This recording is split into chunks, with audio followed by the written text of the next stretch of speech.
Que Jesus continue nos abençoando e sustentando-nos a longa marcha de volta ao nosso Pai. Eu me sinto bastante honrado de estar aqui diante de vocês. Agradecemos imensamente a Deus por dar-nos, a todos nós, esta oportunidade. Agradeço a direção deste evento por nos permitir esta maravilhosa oportunidade. Então vamos penetrar nesta pequena coleção de ideias. Eu costumo dizer que tenho feito de minha trajetória nesta encarnação nada mais do que a de um colecionador de ideias. Então venho catando aquelas ideias que fazem vibrar a minha mente e ressoam no meu coração. Estou acumulando-as, guardando-as nos alforjes de minha alma, porque sei que representam moeda de valor indispensável à grande trajetória da alma. E são aquelas que eu poderei levar comigo. Tive a grata satisfação de nascer num lar espírita. Minha mãe era médium, meu pai tesoureiro de uma casa espírita de uma cidade interiorana do sul de Minas. De forma que, ao mesmo tempo em que aprendi as primeiras letras no grupo escolar, o meu pai me educava também no abecedário espírita. Então tivemos oportunidade de participar desde cedo desta fabulosa coleção de ideias que é a doutrina dos espíritos, uma verdadeira mina, onde nós, como garimpeiros, catávamos pedras preciosas, colecionando-as ao longo do nosso crescimento. Encontrávamos naturalmente esmeraldas, turmalinas, ouro, e caminhando pelos túneis escuros de nossa caminhada, como uma verdadeira mina o é, nós nos deparamos, certa época, com um grande clarão ao fim de um túnel. E lá encontramos uma mina de diamantes. Então, como verdadeiro egoísta que sou, disse para mim mesmo: aqui vou refestelar a minha alma, aqui vou me abastecer, enriquecer-me, a fim de que me transforme num homem bastante rico. Assim, nós ali permanecemos nesta mina de diamantes que faz brilhar a luz dos céus. Esta mina semeada por Ubaldi, mas sem esquecermos de que todas as outras joias que colecionamos ao longo da existência são também preciosas. Eu necessito delas. Elas me são indispensáveis para, inclusive, compreender com clareza a mensagem de Ubaldi, para que o esplendor que brilha de seu fulgor não encegueça meus olhos. Então nós não abandonamos estes dois caminhos em absoluto, e temos feito um esforço muito grande para buscar a unidade capaz de urdi-los em uma só substância, que é a substância da lei. Mas temos observado ao longo do tempo, ao longo dos nossos estudos, que Ubaldi facilita em muito nós compreendermos a doutrina dos espíritos como nos parece ela deva ser compreendida. E temos entendido também, dizemos isto sem, naturalmente, raiar ao orgulho que nos é próprio. Podemos dizer que o pensamento de Ubaldi evolui o pensamento espírita, certos de que o espiritismo foi semeado ainda em meados do século XIX, quando o homem detinha alguma deficiência de compreensão da realidade em que ele respira. Hoje nós compreendemos um pouco mais do universo. Portanto, nós precisamos caminhar, porque não chegamos ao conhecimento absoluto. Então, vemos, resumidamente, que o balde nos traz um pensamento que, a princípio, entra em choque. A princípio, aparentemente. Digo isto para aqueles que não puderam observar ao fundo as duas mensagens. Mas, aparentemente, há um contrassenso entre monismo e monoteísmo, entre a dualidade e a unidade, entre a criação progressiva proposta, sobretudo, pelo pensamento kardeciano e a criação no absoluto que o balde nos traz. A clareza da evolução como uma das molas mestras do pensamento espírita, a progressão das almas, e o binômio involução-evolução, que o balde nos traz e esclarece imensamente o roteiro evolutivo que seguimos.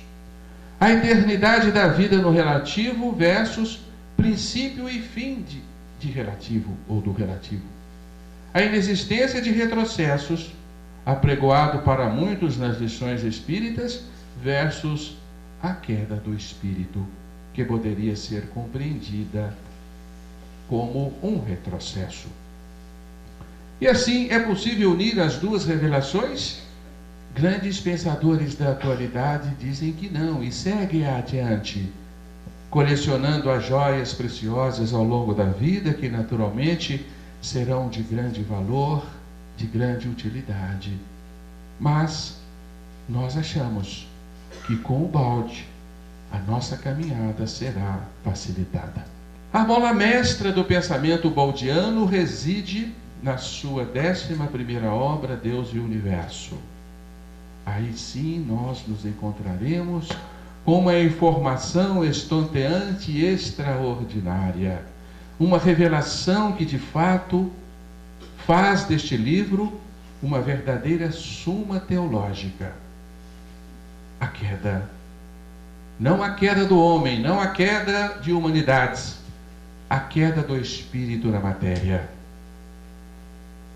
E lançando depois os olhos ao longo da história, nós podemos ver que esta revelação primordial, esta ideia mestra, já se achava semeada nas grandes revelações humanas. As vozes de todos os tempos já haviam ressoado, dizendo-nos em claro e bom tom: sois vós espíritos caídos.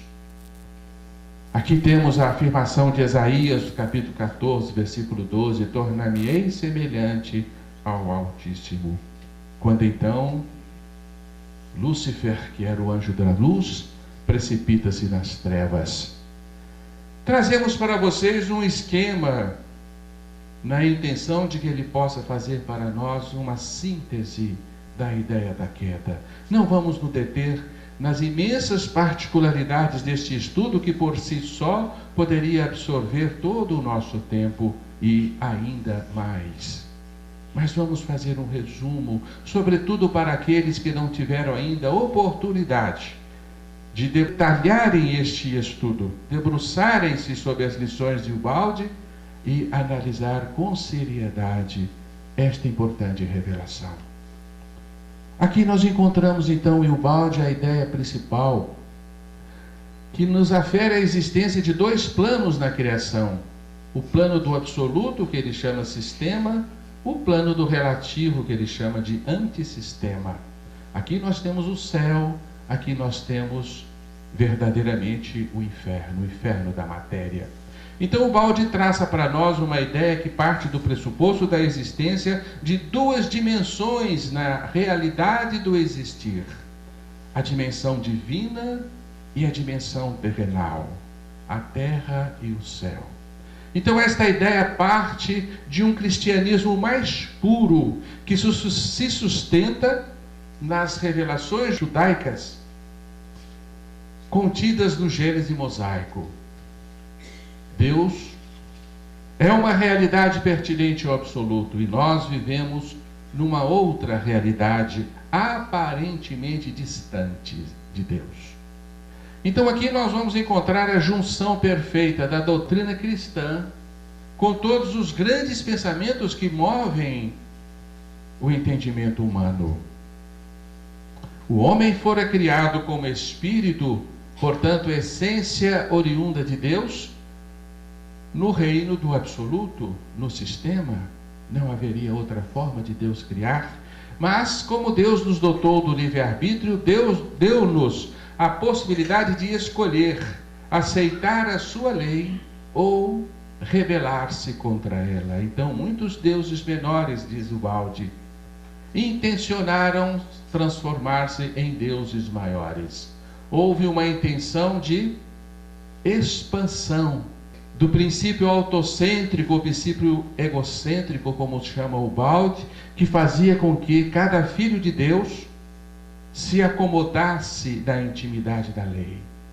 Então muitos desejaram ir além e ser mais do que Deus, ou, quiçá, assemelhar-se ao Altíssimo, como diz a palavra de Isaías.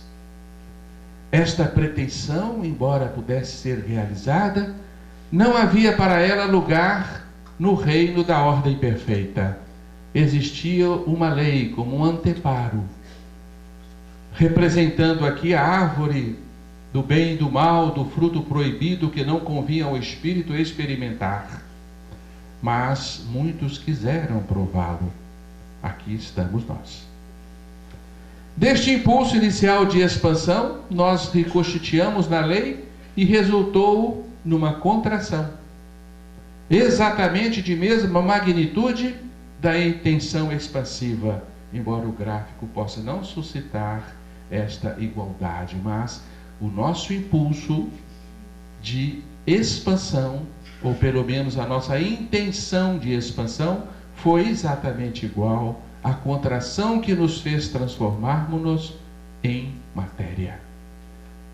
Nasce o universo físico. Nesse instante, o infinito prende-se no espaço. A eternidade fraciona-se no tempo. Surge o relativo, surge o mundo das formas, surge o universo físico onde vivemos, produto de uma intensa concentração de forças que a ciência entende e designa por Big Crush. A grande concentração de forças que se evadiram de algum lugar, que a ciência das origens, a cosmologia moderna, já nos revela haverem partido de uma outra dimensão ou de uma supradimensão, chamado por muitos de o tudo-nada, o vazio quântico, a supersimetria, onde as forças básicas da criação existiam no máximo equilíbrio, no equilíbrio perfeito. Houve uma ruptura de equilíbrio, houve um colapso da onda quântica, houve uma grande concentração, houve uma fuga de forças. São palavras utilizadas pela cosmologia moderna que remetem-nos exatamente para a queda de Ubaldi. Deste movimento, então, nasce o nosso universo como uma grande concentração de forças num ponto de densidade infinita e dimensões nula que subitamente explode. Surge o Big Bang.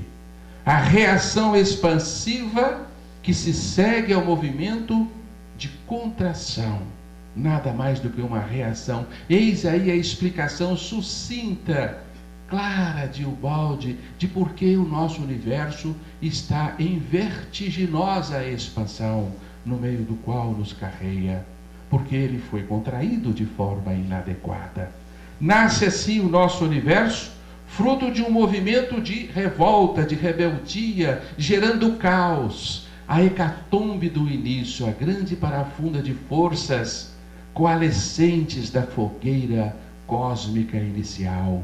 Nós rodopiamos no Big Bang, nós estávamos lá há 13 bilhões e 700 milhões de anos. É verdade, nós precipitamos do céu, nós viemos deste mar quântico inicial, deste campo divino onde nos retiramos por intenção de uma inadequada expansão do nosso eu, no momento então em que o egocentrismo se converte em egoísmo. E o produto do egoísmo é uma precipitação dimensional, onde nós nos convertemos em matéria. O anjo se fez átomo. A partir desse instante nasce a evolução, como uma ânsia irrefreável do ser que almeja retornar às suas origens. A evolução assim fica enquadrada em princípio e fim. E nós vamos encontrar então, na doutrina espírita, o foco no movimento evolutivo das almas, que se conjuga perfeitamente nesse esquema, enquadrando-se na doutrina cristã, que nos dá o começo e o fim do nosso movimento. E assim nós juntamos a ideia criacionista com a ideia evolucionista e fazemos uma síntese de todas as sínteses, uma síntese de todas as concepções, nessa extraordinária união de conceitos que agradecemos ao balde, e a nossa alma sorri quando nós compreendemos isto. Colocamos no mesmo balde a ciência moderna, o cristianismo antigo, o Gênese mosaico, a doutrina espírita, enfim, tudo cabe no mesmo lugar. Não há mais antagonismos movendo os nossos espíritos. Isso é maravilhoso, isso apazigua, isso nos dá uma paz indizível, que é a paz das coisas eternas. Então nós encontramos nesse esquema sucinto que resumimos para vocês, o esquema da grande queda do espírito, nós vamos encontrar a explicação para muitos de nossos contrassensos, para uma grande incompletude do nosso entendimento, e vamos agora, com este diamante em mãos, iluminar os conceitos espíritas, completando-os. E muitos nos dizem, mas que pretensão, que sujeitinho pretensioso este, né, que quer completar a doutrina dos espíritos. Certamente muitos de vocês estarão se pensando isto, mas não somos nós. Todos nós que aqui nos achamos, estamos apoiados em ombros de gigantes.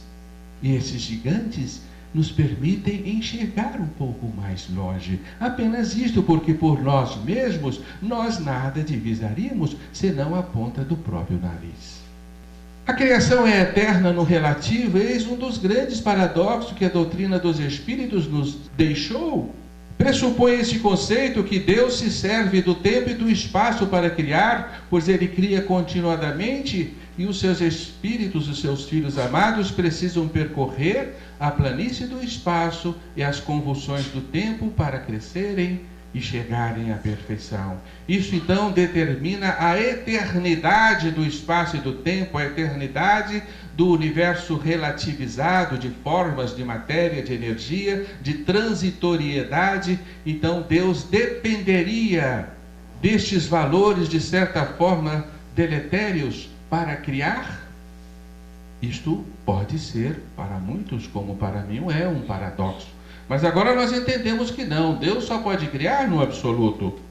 Nós estamos de passagem pelo relativo, aqui não fomos criados.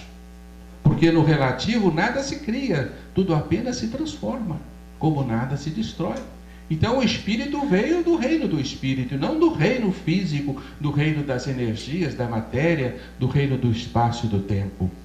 Porque de outra forma nós teríamos que imputar a Deus a perpetuação do mal e da dor, e a eternidade dos mundos primitivos e bárbaros, onde o espírito inicia a sua trajetória evolutiva. Ora, os espíritos primitivos e bárbaros são muito selvagens. Quando nós lançamos o olhar pela retaguarda, ninguém aqui de nós, em sã consciência, deseja retornar a eles, onde um vive da morte do outro. Não é este um mundo divino. Certamente isso não faz parte da pedagogia de nosso amoroso Pai, que tem no amor o sustento máximo de seu pensamento. Então nós teríamos que confirmar também a perpetuação da dor, porque a dor faz parte do processo evolutivo. E assim o mal e a dor seriam eternos na criação, o que também vai contra a ideia que temos do Altíssimo. O mundo espiritual que nos aguarda até a morte torna-se também um mundo relativizado, porque é um mundo sujeito à evolução, subordinado às intempéries do tempo e às contorções do espaço. Portanto, esse mundo também, que é o mundo da evolução, ele é um mundo destinado e preso nas suas próprias limitações, destinado a ter um fim. A evolução se dá em dois mundos, é verdade, mas ela encontrará o seu término para grande consolo das nossas almas. Não trafegaremos por toda a eternidade nas veredas do tempo. Como isso me acalmou quando o balde nos deu esta compreensão. Porque até então nós nos cansávamos ao pensar assim: puxa vida, eu vou ter que evoluir até quando? Até a eternidade, sem jamais parar. Porque eu estaria destinado a herdar a perfeição relativa, jamais a absoluta. E nós pensávamos assim: mas então não vou poder abraçar e tornar-me um com o Pai? Agora sabemos que sim. Encontramos em André Luiz uma informação curiosa, está no livro No Mundo Maior, que o mundo espiritual é um mundo transitório, deixando-nos um tanto quanto abismado. Mas como nós vamos desencarnar, não vamos encontrar o nosso lar definitivo? Infelizmente não. O lar definitivo é o lar divino, e nós não vamos nos encontrar com Deus e seu séquito de anjos. Somente o absoluto detém o atributo da eternidade. E, enfim, atingiremos a perfeição absoluta. E agora nós podemos voltar à obra básica do Espiritismo, à codificação kardeciana, fazer uma revisão por todas aquelas pedras preciosas que ali estão incrustadas, e nós poderemos admirá-las com muito mais precisão. Por exemplo, olha só o que encontramos na questão 169 do Livro dos Espíritos. É invariável o número das encarnações para todos os espíritos? Não. Aquele que caminha depressa, a muitas provas se forra. Todavia, as encarnações sucessivas são sempre muito numerosas, porquanto o progresso é quase infinito. O que é quase infinito? Não é infinito. Um quase infinito não pode ser infinito. O progresso é finito. Como compreendermos isto sem o balde? Não é possível. Por isso passa completamente despercebido ao estudioso da doutrina. Porque Kardec também viveu numa época subordinada a uma compreensão, a uma visão de universo próprio da sua era. O universo atomista, o universo infinito, como uma máquina perfeita de existência eterna que vivia subordinada a um tempo absoluto, que era o tempo da mecânica newtoniana. Portanto, o século XIX não tinha olhos para ver os limites do infinito. Mas hoje nós já caminhamos um pouquinho e podemos compreender que o infinito detém barreiras e o espírito poderá ultrapassá-las. Encarnação é purificação, um dos conceitos chaves do Livro dos Espíritos, que também nos intriga, porque nos perguntamos com sinceridade: por que Deus cria espíritos necessitados de se purificar? Exatamente porque nós nos contaminamos e nos impurificamos no trânsito evolutivo, nas muitas reencarnações que percorremos. Mas por que nos contaminamos? Porque frequentamos a selvageria, a animalidade, a barbárie, participamos da grande luta da vida, que é a seleção natural, com toda a sua incruência, com toda a sua barbárie. Então nós nos contaminamos, porque automatizamos em nós hábitos próprios da animalidade, como é o assalto, o roubo, o assassinato.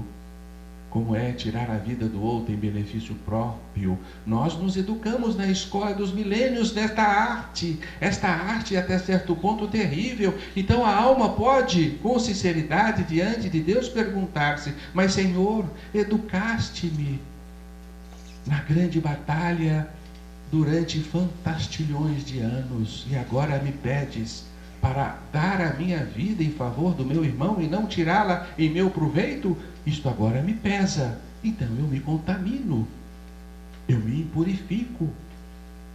Mas nós não poderíamos fazer nada diferente disto, porque nos educamos nesta escola.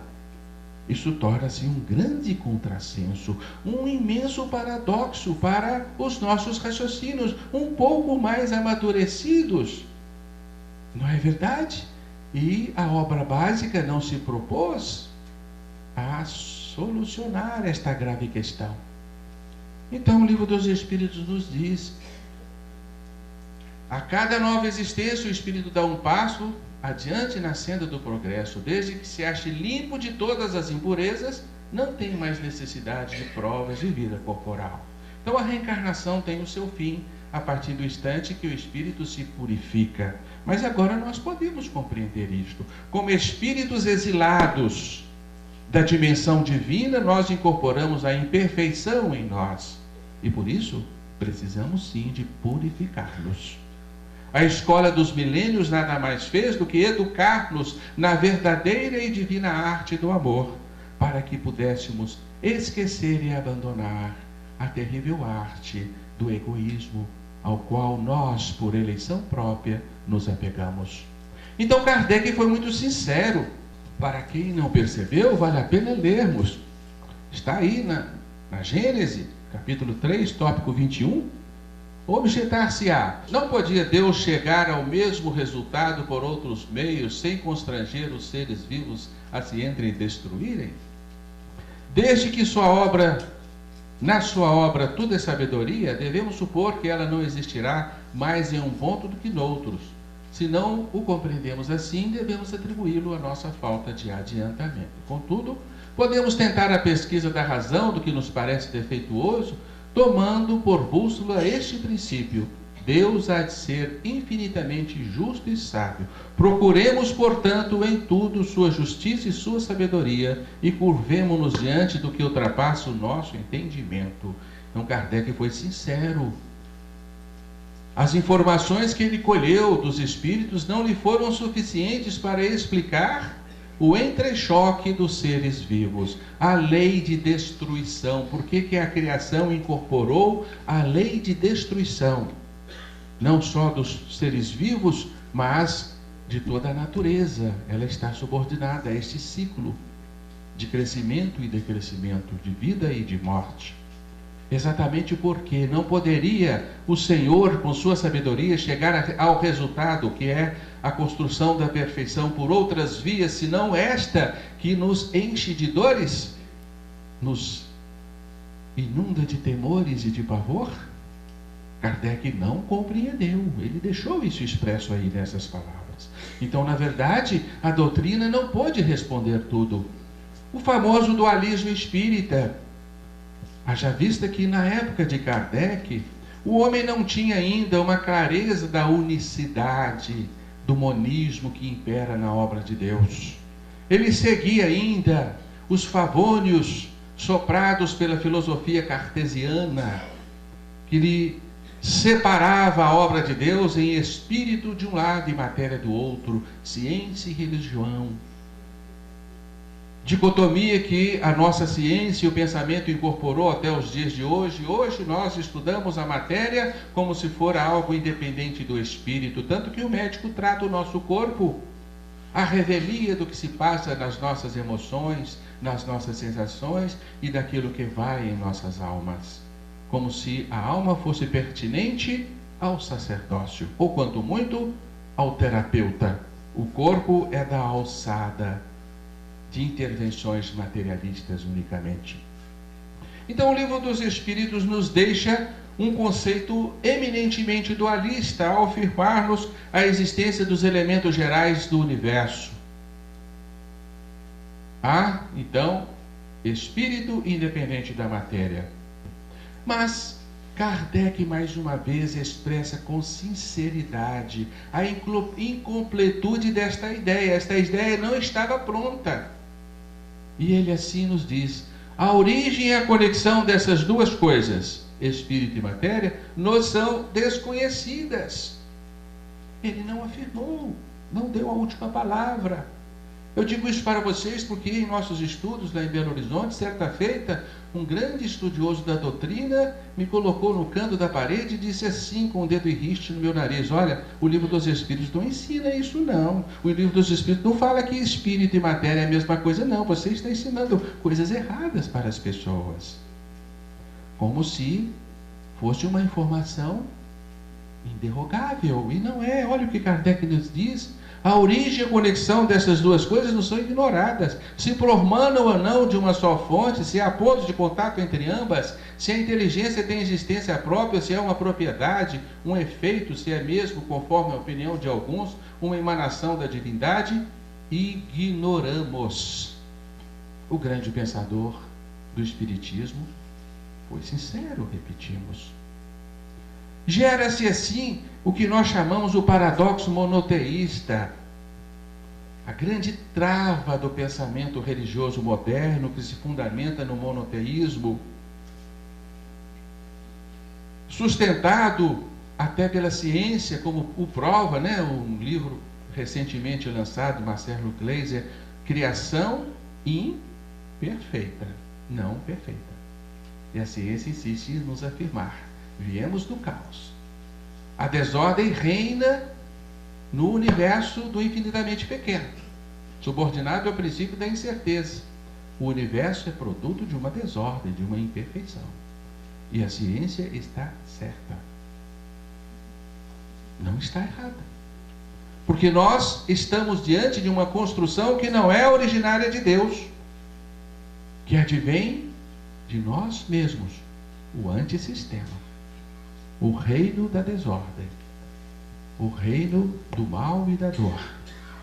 Então a questão do 16 do Livro dos Espíritos nos diz assim, mergulhando-nos num grande paradoxo. Ora, transformando-se a matéria incessantemente, Deus, se assim fosse, nenhuma estabilidade teria. Achar-se-ia sujeito a todas as vicissitudes, mesmo a todas as necessidades da humanidade. Faltar-lhe-ia um dos atributos essenciais da divindade, a imutabilidade. Não se podem aliar as propriedades da matéria à ideia de Deus, sem que ele fique rebaixado ante nossa compreensão, e não haverá sutilezas de sofismas que cheguem a resolver o problema de sua natureza íntima. Olha só, esse problema não está resolvido. O monoteísmo é uma ideia ainda incompleta. Então, nós desenhamos aqui o paradoxo monoteísta. Ora, Deus não pode ser o universo físico. Se Deus fosse o universo físico, nós estaríamos ferindo os seus atributos essenciais. Porque o universo físico é feito de energia que se degrada, de matéria que se decompõe e do tempo que a tudo devora e transforma. Deus não está subordinado ao transformismo. E aí, Deus é a imutabilidade. Então, Deus não é o universo físico. Ora, será então que Deus existe além do nosso universo? Nós estamos fora de Deus? O Espírito está entre a energia, a matéria e o divino? Desde que energia e matéria já são uma coisa só, Colocamos a matéria como produto de condensação da energia. Esta é a opção que nos convém, a opção A? Não, nada pode existir fora de Deus. Deus é tudo, estamos mergulhados em Deus como peixes num aquário. Nessa opção não nos serve. Então será essa? Deus é tudo, engloba tudo? O espírito, a energia e matéria estão dentro do campo divino? Não. Energia e matéria não podem estar no campo divino, não são compatíveis com os atributos da divindade. Mas então qual é a opção? Tem outra opção? Não, isso prende o nosso raciocínio e nos angustia. Não é verdade? A solução veio com o balde. Olha que simplicidade. Deus tudo engloba, nós estamos dentro do campo divino, do ilimitado. Porém, a matéria e a energia são produtos do Espírito, são nosso hálito. advém de uma substância imaculada, que é a substância divina, que nós transmudamos e fizemos-la degradável, decomponível e sujeita ao transformismo. Agora sim, nós compreendemos. Portanto, como disse-nos, o Damasceno, o universo físico é uma doença, é um tumor no seio da eternidade, no seio divino. Provisória. Teve princípio e terá fim.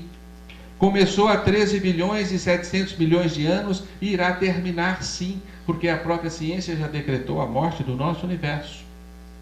Eis outra visão do monoteísmo, mas acredito eu melhor passarmos adiante sem nos atermos nela, para não atrasarmos a nossa apresentação. Então, é preciso que nós nos fixemos que o pensamento espírita está detido em muitos de seus conceitos no século XIX, e assim deveria ser, porque tanto as mentalidades dos médiuns que recebiam essas emanações superiores, assim como a compreensão do homem da época, não poderia receber uma mensagem diferente. O Espiritismo seria completamente rejeitado se os médiuns nos dissessem naquela época que vivemos num universo finito, que o tempo está limitado em si mesmo, que o espaço é curvo, que matéria e energia são uma coisa só. Eram informações muito ainda incompreensíveis naquele então, porque Einstein não havia lançado a sua famosa teoria da relatividade em 1905 e depois 1915. A física quântica não era sequer imaginada, porque o átomo ainda não era conhecido. A física quântica iria nascer na segunda década e terceira década do século XX, e muitas outras descobertas da fenomenologia universal ainda estavam por vir. Por isso os espíritos foram sinceros em afirmar: o véu se levanta a seus olhos à medida que o homem se depura, mas para compreender certas coisas são-lhe precisas faculdades que ele ainda não possui. Nós, os espíritos, só podemos responder de acordo com o grau de adiantamento em que vos achais. Então nós estamos muito à vontade para trazer o balde de encontro ao Espiritismo, para que os dois se abracem e nos auxiliem a nossa caminhada rumo ao infinito.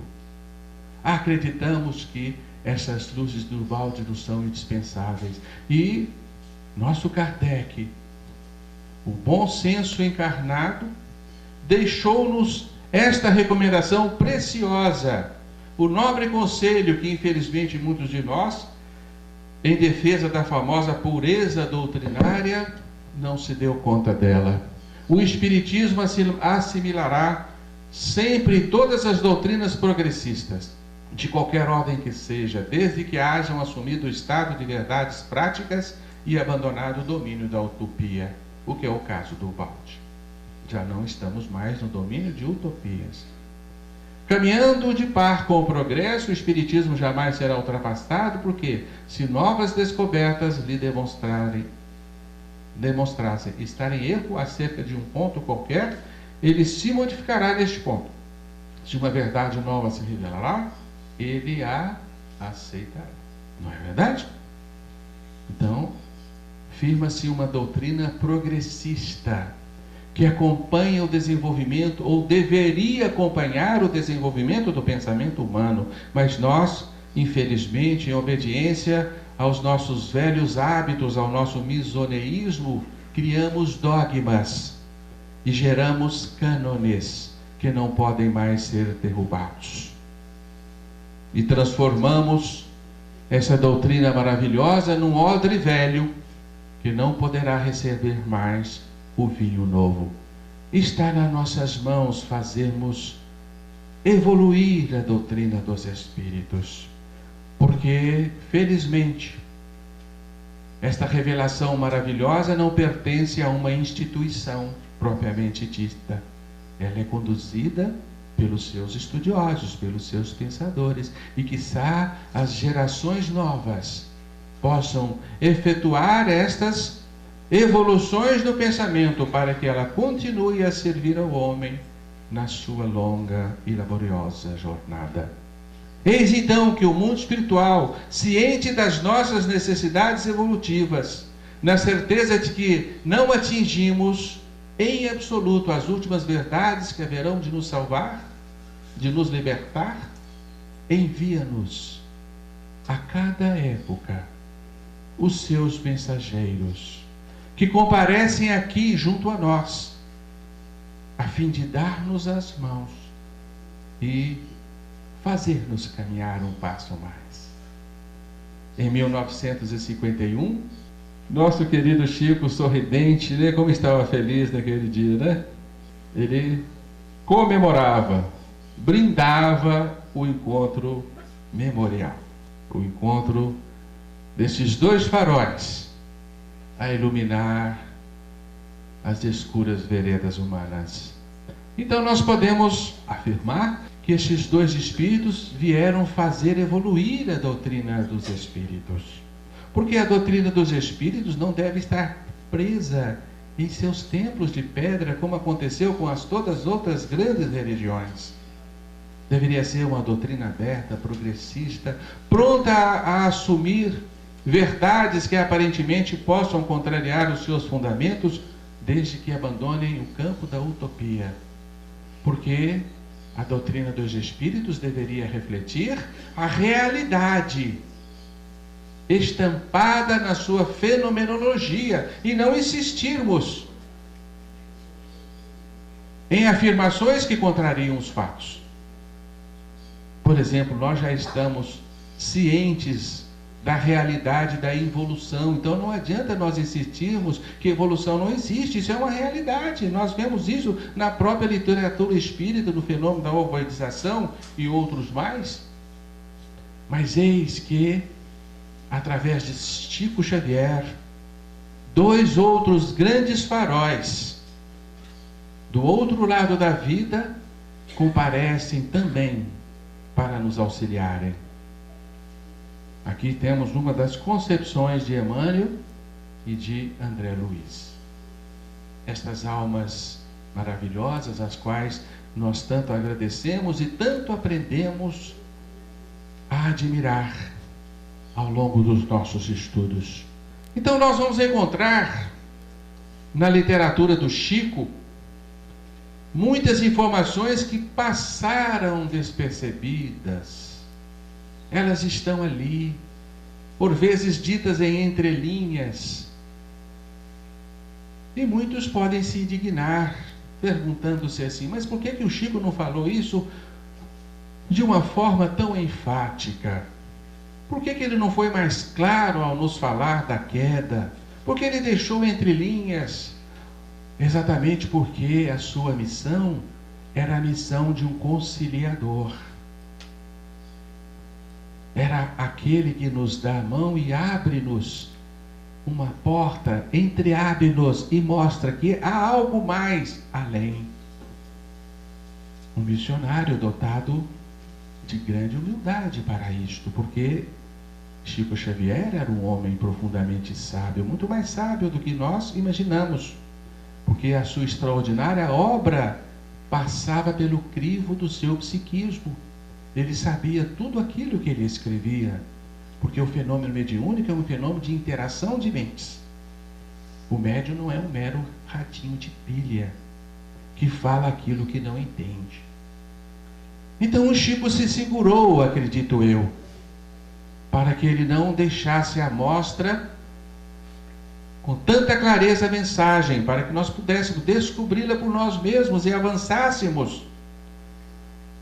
Como aquele professor atencioso que dá a lição para que o seu aluno esforce-se para compreender e crescer por si só. Porque este é o crescimento que nos convém. O crescimento ativo, interativo e não o passivo. Então o Livro dos Espíritos também já nos havia trazido a solução para o dualismo espírita na questão 540, que o Júlio já nos apresentou, não vou repeti-la para vocês, do átomo e do anjo como uma única expressão fenomênica, Então André Luiz nos fala, neste elemento primordial, vibram e vivem constelações e sóis, mundos e seres, como peixes no oceano. Solução monista. Para vivermos como peixe dentro do oceano, nós temos que ser o próprio oceano. Temos que ser de mesma natureza do oceano, senão nós não viveríamos nele, não respiraríamos nele, não o absorveríamos. Portanto, nós somos divinos também. Somos de mesma natureza do nosso Pai, feitos de mesma substância, porque não poderia ser diferente. Deus não poderia gerar senão espíritos, uma vez que Ele é unicamente espírito. Nós é que deterioramos a substância divina e nos fizemos peixes. Toda essa riqueza de plasmagem nas linhas da criação é a base de corpúsculos sob irradiações da mente. Então, André Luiz, ele afirma que a natureza das manifestações de que o Espírito se serve e da sua própria mente são idênticas. Os fluidos são de origem mental e a matéria nada mais é do que fluido condensado, é de origem mental também. Então, qual a única origem para tudo? O Espírito. O fluido cósmico é o plasma divino, o hausto do Criador, força nervosa do Todo Sábio. Ora, esta força nervosa, esse hausto, esse suspiro, esse respiro de Deus, teria que ser puro, como puro é o nosso Pai. Como que esse fluido universal se transforma depois na matéria degradável que nos serve? Só a queda pode explicar isto. E agora nós entendemos essa informação. Dos fluidos que nos integram o clima de manifestação, todos eles são de origem mental. Toda matéria é energia tornada visível e toda energia originariamente é força divina de que nos apropriamos para interpor os nossos propósitos aos propósitos da criação. E enfim, tudo é espírito no santuário da natureza. Portanto, a única realidade existente do universo é espírito. A criação é nada mais que espírito. O resto é deformidade, é deterioração.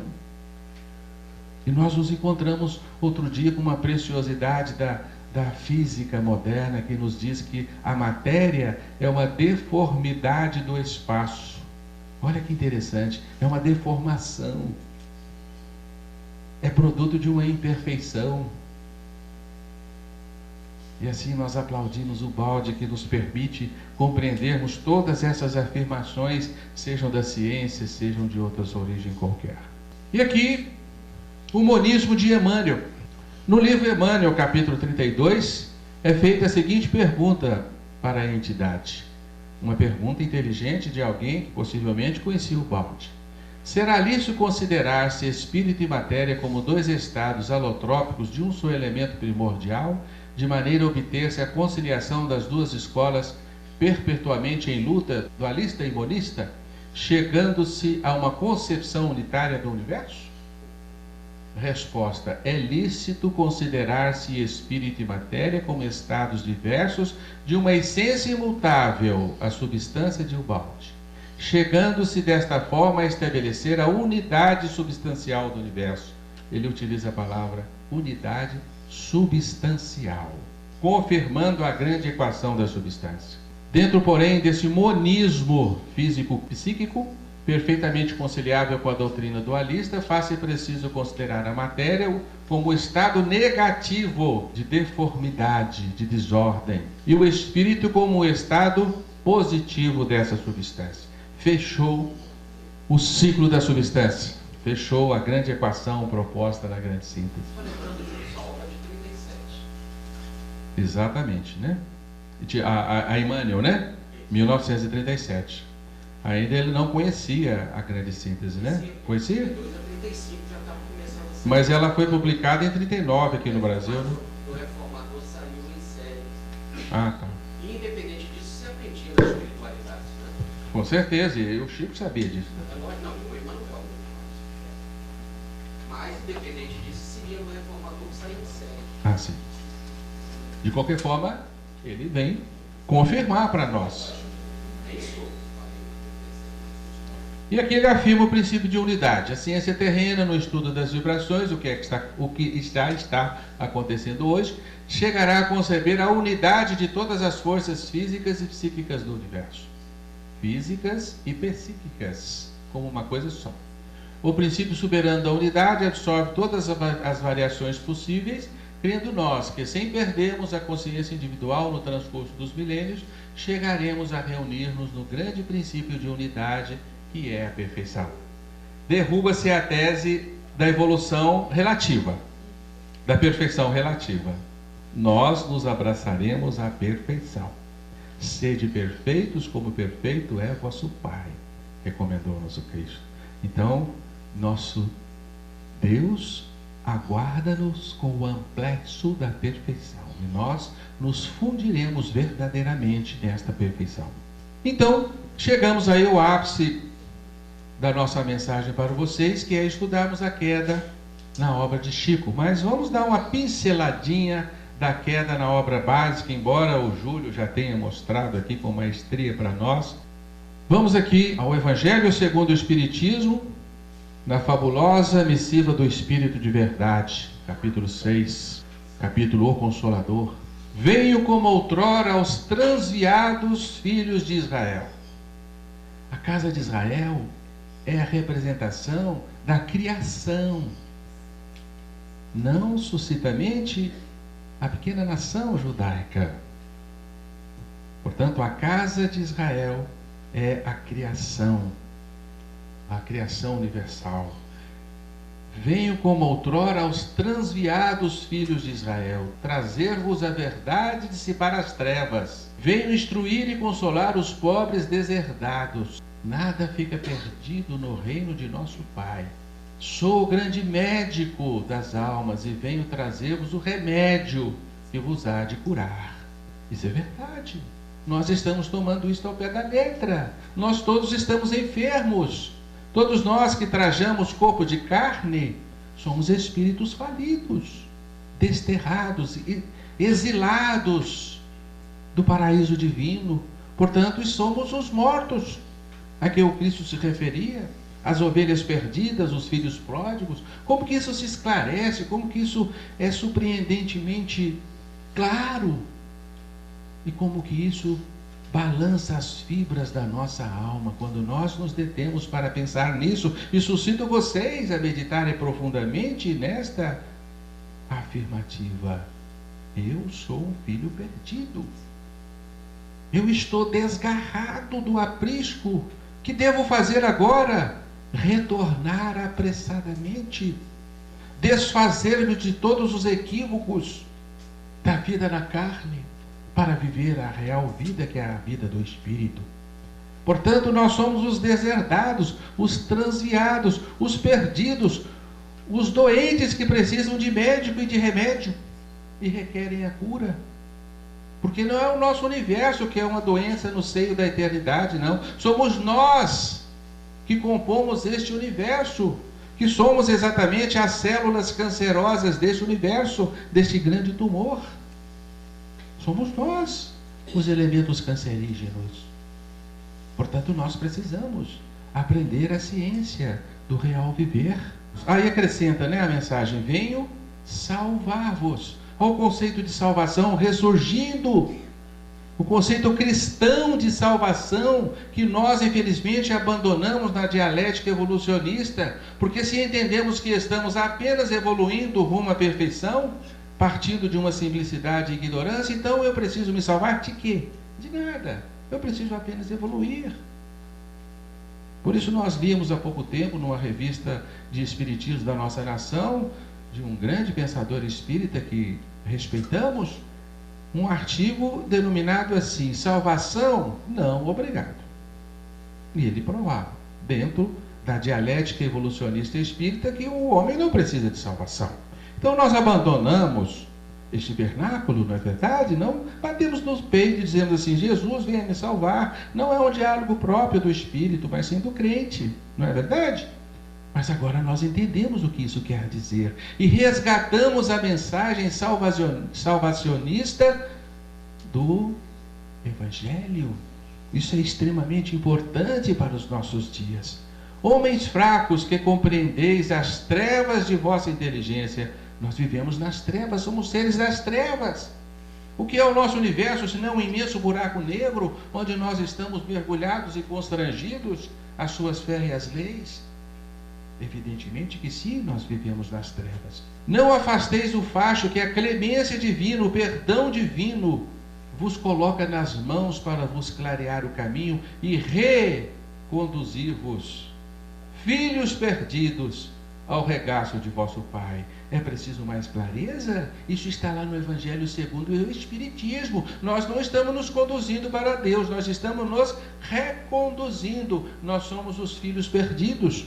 Por vezes lemos essa mensagem e com o dedo irrice nós dizemos assim: são aqueles que ainda não chegaram até aqui na doutrina dos Espíritos. São os pobres cristãos que estão perdidos. Eles é que precisam achegar-se. Mas não, essa mensagem é para nós. Cada um de nós. E aqui está essa joia preciosa aqui, foi o Amaral que me presenteou. Está aqui a mensagem do Espírito Vianney. Meu Pai, cura-me, mas faze que minha alma enferma se cure antes que o meu corpo, que a minha carne seja castigada se necessário, para que minha alma se eleve ao teu seio, com a brancura que possuía quando a criaste. Deus poderia criar algo distinto da perfeição? Evidentemente que não. Então aqui está patente a mensagem da queda. Devolva-me a brancura que eu tinha, castigue para isso até mesmo minha carne, dê-me a dor evolutiva, para que eu me resgate deste universo às avessas em que vivo. No mesmo livro, o Espírito Lázaro afirma: o Espírito deve agora resgatar o homem da matéria. O que é resgate? Vá ao dicionário e examine.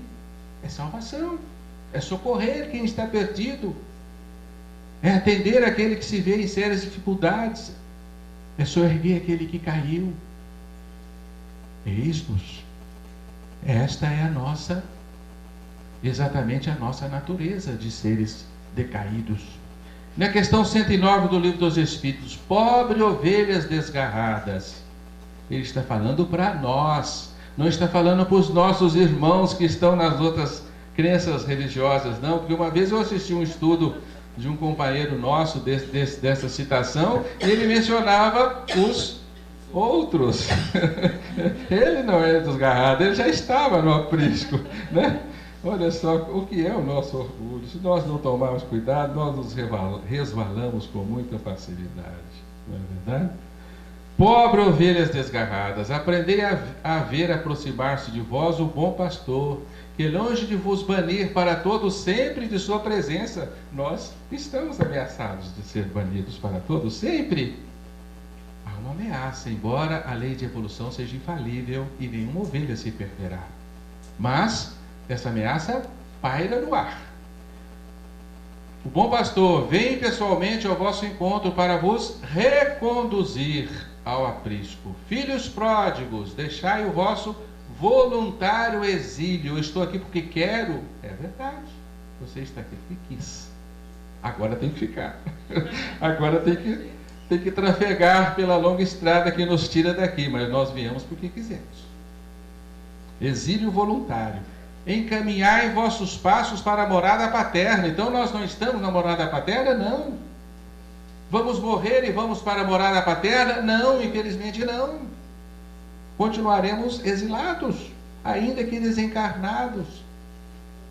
O Pai vos estende os braços e está sempre pronto a festejar o vosso regresso ao seio da família. Então Deus vai matar a melhor das ovelhas, vai pôr no nosso dedo o anel, vai correr ao nosso encontro, vestir-nos com o melhor manto para festejar o nosso regresso quando estivermos às portas do sistema. Não é assim? Vai ser bacana esse dia, né? E nós vamos abrir o braço e respirar fundo.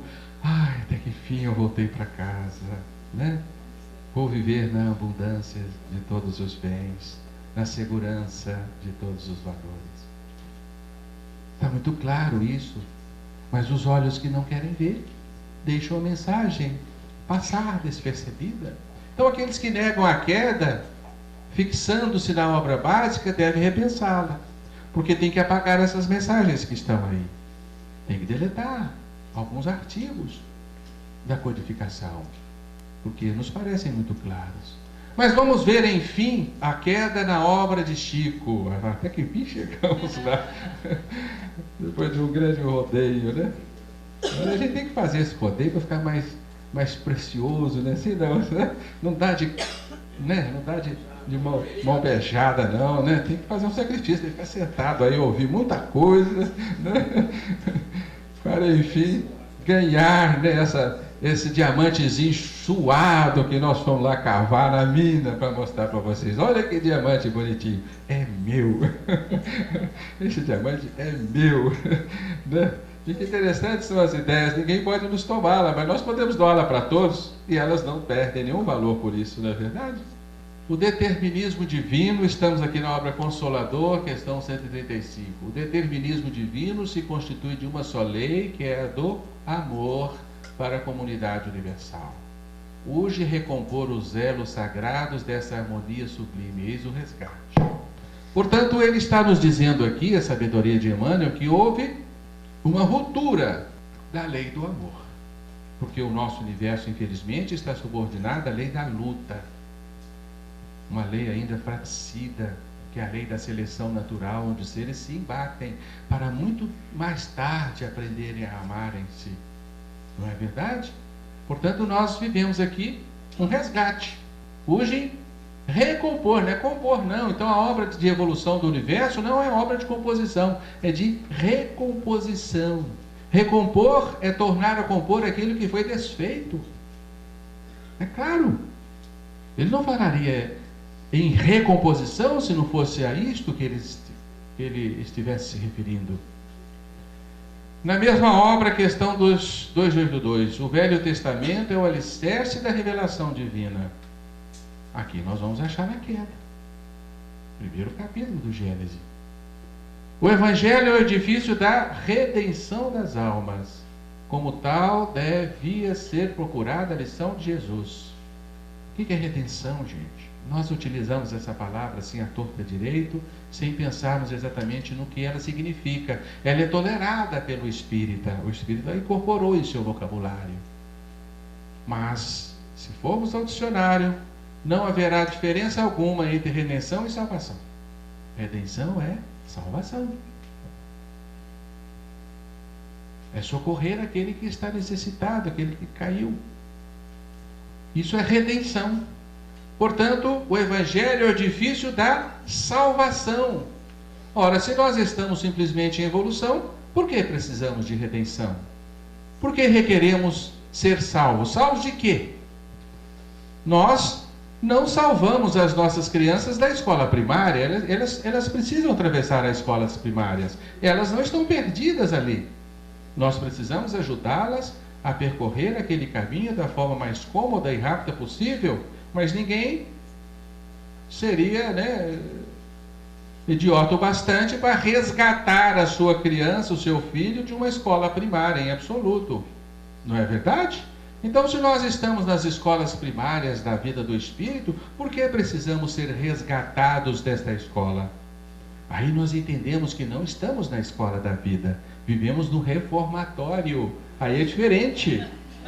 Do reformatório nós precisamos sim ser socorrido, ser resgatado, ser salvo.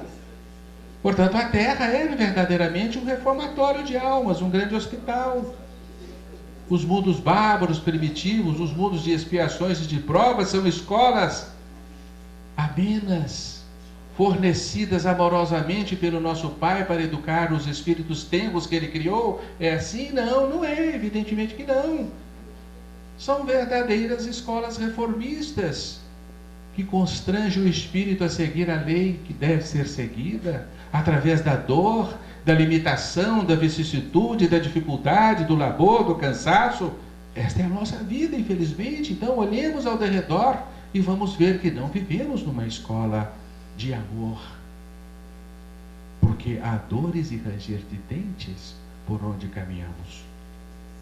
Portanto, o Evangelho é o edifício da redenção. Mesma obra, questão 13. O oxigênio é uma dádiva de Deus para todas as criaturas. Quanto ao azoto, o nitrogênio, né? E ao carbono, é pela sua obtenção que o homem luta afanosamente na terra. São as proteínas, né? Recordando-nos a exortação dos textos sagrados ao espírito que faliu: comerás o pão com suor do teu rosto, parirás com dor e tudo mais, né? E não é verdade isso? Haja suor para comermos o pão, o famoso pão que o diabo amassou, né? Não é isso? É a nossa vida. Nós nos distanciamos do reino da abundância, agora somos mendigos. Mendigos de luz, mendigos de subsistência, mendigos de amor, mendigos de misericórdia, não é verdade? Somos pedintes, e ao longo da vida nós pedimos. Podemos figurar o homem terrestre como alguém a lutar para desfazer-se do seu próprio cadáver, que é o passado culposo, de modo a ascender para a vida e para a luz que residem em Deus. Aí sim nós entendemos com a queda o que quer dizer isto, né? Desfazermos do passado. Por que o nosso passado precisa ser abandonado? Através do exercício da renúncia, exatamente porque e a renúncia nos é tão dificultosa. Nós fazemos isso com os nossos filhos, eles precisam renunciar o que aprenderam na escola primária. Não, aqui não é a base, mas nós não, a vida nos ensina o contrário. Nós temos que desfazer do nosso passado todo, relegá-lo. Exatamente por quê? Nós não entenderemos sem o balde, sem a queda. Vê depois que o mal, essencialmente considerado, não pode existir para Deus em virtude de representar um desvio do homem. O mal não é um desvio da natureza, é um desvio do homem, sendo zero na sabedoria divina e na providência divina. O Criador é sempre o Pai generoso e sábio, justo e amigo, considerando os filhos transviados como incursos em vastas experiências. Está muito claro. Quem são os filhos transviados? Todos que perambulam pela escola da matéria. As bactérias, as plantas, os animais, todos, absolutamente todos. Somos transviados desde os primeiros passos de existência nesse universo. E aí, todos os espíritos que estão em processos reencarnatórios no orbe terrestre estão em processo de resgate de quedas do passado. Mas espera aí, todos os espíritos, não tem nenhum que não está em resgate? Se considerarmos isso, nós devemos aplicar aquela famosa assertiva do aluno que não vai adiante, né? Se todos tomam bomba, o erro é do professor, né? Se a sala inteira é reprovada, o professor não soube ensinar. É isso mesmo? Nós teríamos que dar bomba para Deus, que, né? Através da natureza nos educou no mal, e o mal é zero para Deus. Mas e então? Peraí. Mas vocês podem dizer assim, mas não há maldade na natureza. A natureza é amoral, não imoral. Mas a natureza nos adestra no roubo e no assassinato. E como homem nós persistimos vivendo como animais, assaltando o outro, roubando do outro. Mas era isso que aprendêramos. Então não tem como compreender a essência dessas verdades sem a queda. Achamos que aqui está inserida a queda. Aqui a ideia que Emmanuel nos traz do homem. Quem é o homem? Nós vamos saltar porque o tempo já está esgotando. O homem é uma representação parcial do homem transcendente. Olha só que curioso. Que será reintegrado em suas aquisições do passado. Mas então nós nos deterioramos? Existe em nós uma transcendência inalcançável? E o homem imanente que está em nós é uma representação parcial do homem total? É verdade. É uma referência à queda. Porque houve um desmoronamento do homem em si próprio. Então, o homem transcendente partiu-se. E hoje nós somos um homem parcial. Por isso precisamos das provas, das missões exigidas pela justiça divina para alcançar a integridade do homem, né? Necessidade de provas amargas. E por isso nós vivemos num aparelho frágil e deficiente, que é o nosso corpo físico, o nosso cérebro, onde o espírito em queda, olha só, tem que valorizar e aprender a realizar o seu trabalho, né? A pobreza da máquina pensante de que dispõe o sábio da terra para as suas orgulhosas deduções, verificando que, por sua condição de espírito caído na luta expiatória, tudo tende a demonstrar ao homem do mundo a sua posição de humildade, de modo que em todas as condições possa ele cultivar os valores legítimos do sentimento. Quem estiver sem pecado, atire a primeira pedra. É a sentença que deveria lembrar sempre a nossa situação comum de espíritos decaídos. Precisa de maior clareza?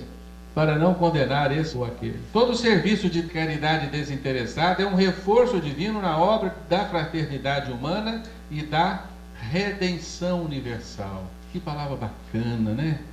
Pena que Emmanuel não se detém a explicar para nós o que é isso. Redenção do universo? O universo precisa ser salvo? Sim, o universo é a doença. A evolução é a cura, é o remédio. Então nós estamos participando de uma grandiosa redenção universal. Que obra majestosa é esta? Uma obra de recomposição, é o que ele quer dizer aqui. O universo está sendo recomposto, reconduzido. Onde está Adão com sua queda do paraíso? Debalde nossos olhos procuram aflitos essas figuras legendárias com o propósito de localizá-las no espaço e do tempo. Elas estão além do espaço e do tempo. Nós não temos tempos aqui para nos determos na queda de Capela, que é uma queda de humanidade, que os estudiosos do Espiritismo insistem em restringir a simbologia adâmica. É uma das formas de entendermos a simbologia adâmica, mas Adão está muito além, está fora do espaço e do tempo, além de Capela. Capela está no espaço e no tempo. Compreendemos, afinal, que Adão e Eva constituem uma lembrança dos espíritos degradados na paisagem obscura da Terra. Se nós formos nos ater à história de Capela, nós vamos ver que já existia aqui na Terra uma raça terrestre, a raça mãe, que recebeu os capelinos. Os capelinos seriam degradados, mas Emmanuel está dizendo aqui que todos que frequentam os bancos escolares da Terra são espíritos degradados. Então a raça mãe terrestre é degradada também. Todos somos degradados, viemos todos de uma queda anterior. No livro Ave Cristo, olha só que interessante, Emmanuel faz uma pergunta que ressoa na acústica de nossas almas, sem encontrarmos uma resposta devida sem o balde. Seremos, porventura, consciências caídas, no integral esquecimento de si próprias, algemadas, presas à terra para serviço de purgação? Ele quase que responde para nós sim, né? Porque a pergunta, ela suscita essa afirmativa, né? Somos consciências caídas, no integral esquecimento de si mesmas, algemadas à terra em serviço de purgação. Essa é a nossa imagem. Dilatai vossa esperança, porque um dia chegará em que na terra devereis abandonar o exílio, onde chorais como seres desterrados. Livro Emmanuel. Somos exilados? Muitos entenderam essas afirmações de Emmanuel como se todos nós fôssemos capelinos. Mas é o próprio Emmanuel que afirma na sua obra que na época de Cristo, a maioria dos capelinos haviam voltado para o lar de origem. Poucos aqui permaneceram, aqueles recalcitrantes na rebeldia e outros em missão de socorro. Portanto, nós somos os seres desterrados, continuamos exilados. Na obra Renúncia, na página 13, logo no início, quando Pólux e Menandro confabulavam no mundo dos espíritos, e o Pólux, se não me engano a memória, preparava-se para reencarnar. Ele iria mergulhar novamente na inconsciência pré-reencarnatória para assumir um novo corpo físico e experimentaria uma espécie de pequena queda, uma repetição em que ele perderia momentaneamente a consciência de si mesmo. Então o seu amigo, né, faz-lhe um consolo e diz assim: a morte mais terrível é a da queda. Está escrito lá dessa forma. Olha, não se preocupe com essa pequena queda, que é a repetição da reencarnação, que é a reiteração da grande queda. A morte mais terrível já aconteceu, que foi a queda. Essa aí é mole para nós. É o que ele estava querendo dizer. Um dia encontrarei a ressurreição eterna, a harmonia sem fim, na renúncia ainda. Quem está falando isso? Um espírito desencarnado lá no mundo espiritual. Ele está ansiando pela ressurreição eterna. E nós perguntamos assim, mas todos nós temos a ressurreição eterna. Temos o atributo da eternidade. Morreremos, continuaremos vivos. Que história é essa do espírito do mundo espiritual suplicar por outra ressurreição eterna? Que ressurreição eterna é esta? É o retorno definitivo ao seio divino. No livro Caminho, Verdade e Vida, é indispensável romper com as alianças da queda e assinar o pacto da redenção. O que é isso? Como entender isso? O que é o pacto da redenção? Que queda é essa? Agora nós entendemos com perfeição. E vamos ver que nessa coleção, Caminho, Verdade e Vida, Fonte Viva, Pão Nosso e Vinha de Luz, todos eles nos mostram o Evangelho como edifício da redenção e como estão cheias essas lições de palavras como salvação, vida eterna. Nós passamos por elas sem entendê-las. Agora entendemos. O ser humano deve amar a sua experiência de lutas e de amarguras temporárias, porquanto ela significa uma bênção divina, quase um perdão de Deus. A reencarnação é um perdão de Deus. Como entender isto? Quando nós mandamos os nossos filhos para a escola primária, nós estamos perdoando-os. É uma bênção que damos a ele? Não, é um direito que a vida lhes assiste. Será então que nós trafegamos pela evolução como um perdão divino? E assim é.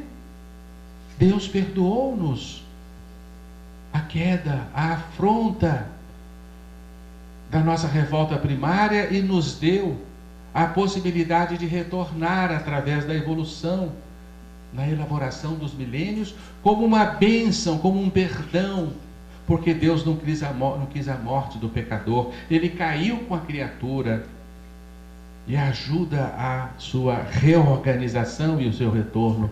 Em André Luiz nós vamos encontrar também várias afirmativas que nos remetem à queda. Então aqui nós vamos correr um pouco, né? Aqui temos o conceito de dor e evolução. Não se pode evoluir sem dor. O ferro sob o malho, a semente na cova, o animal em sacrifício, a criança chorando, todos sofrem a dor e evolução.